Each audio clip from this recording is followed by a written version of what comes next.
അപ്പോൾ അടുത്ത പ്രോബ്ലം ഇതാണ്. ഫസ്റ്റ് ഷിഫ്റ്റിംഗ് പ്രോപ്പർട്ടിയുടെ അടുത്ത പ്രോബ്ലം ഇതാണ്. L of e raised to minus t cos 2t. അപ്പൊ ഈ പ്രോബ്ലം നമുക്ക് വർക്ക്ഔട്ട് ചെയ്യണമെങ്കിൽ നമ്മൾ ചെയ്യേണ്ടത് എന്താണ്? ആദ്യം L of cos 2t കണ്ടുപിടിക്കുക.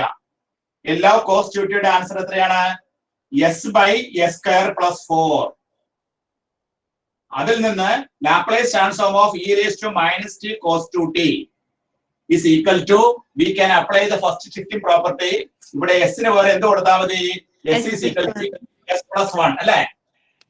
s plus 1 divided by s plus 1 whole square plus 4. ശരിയല്ലേ?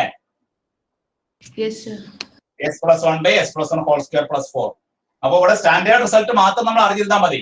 Based on the standard result, by using the property, first shifting property, we can work out the problem. First question answer കിട്ടി. ഇതേപോലെ നമുക്ക് രണ്ടാമത്തെ question answer ചെയ്യാം. First question answer കിട്ടി. രണ്ടാമത്തെ question, second question, L of t square കണ്ടുപിടിക്കാം. L of t square എന്ന് പറഞ്ഞാൽ എത്രയാണ്? n factorial. അപ്പോൾ 2 factorial by s cube, that is 2 by s cube എന്ന് കിട്ടും. Therefore, Laplace transform of t square e raised to minus 3t യുടെ answer എന്തായിരിക്കും? 2 by s ന്റെ സ്ഥാനത്ത് എന്ത് സബ്സ്റ്റിറ്റ്യൂട്ട് ചെയ്യണം? s plus 3 അല്ലേ? s plus 3 the whole cube. അപ്പൊ രണ്ടാമത്തെ question answer, second question answer നമുക്ക് എന്ത് കിട്ടി? 2 by s plus 3 the whole cube. 2 by s plus 3 the whole cube. We apply the first shifting property. Second question answer കിട്ടി.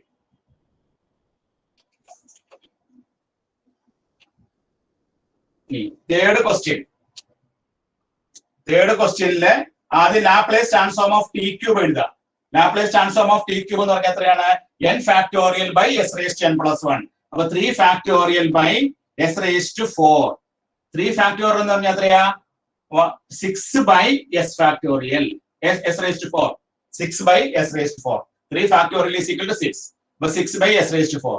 Therefore, Laplace transform of e raised to minus 3t t cube is equal to, നമുക്ക് എന്ത് കിട്ടാം?